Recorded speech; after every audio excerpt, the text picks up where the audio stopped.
असलामुअलैकुम viewer, मैं सरफराज भट्टी। तुसी अपना चैनल वेख रहे हो सरफराज किसान पाकिस्तान।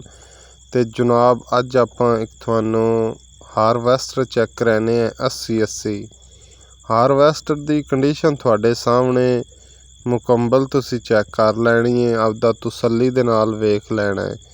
क्योंकि ना आपां हारवैस्टर अज तक खरीदी है ना इसका काम किया है, लेकिन एक भाई ने ਆਪਾਂ ਨੂੰ ਵੀਡੀਓ भेजी है तो उस आख्या भी मेहरबानी करो चैनल ते लाओ, क्योंकि ये उस भाई ने फार सेल करनी है।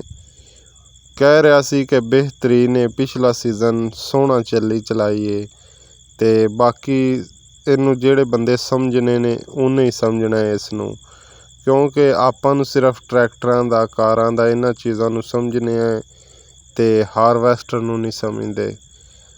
तो दूसरी गल है भी कंडीशन तुसी आप चैक कर लो, सूरत हाल तुहाडे सामने मुकम्मल मशीन दी मैं वीडियो ला दी है, डिटेल दे विच मैं हर एक गल भी दस दी है। दूसरा वीडियो दे एंड दे उत्ते इस दी कीमत, इस दा मॉडल, इस दी मुकम्मल लोकेशन और मालक दा नंबर भी हर चीज़ वीडियो दे एंड दे उत्ते मैं इस तरह तस्वीर दे विच ला दिता है।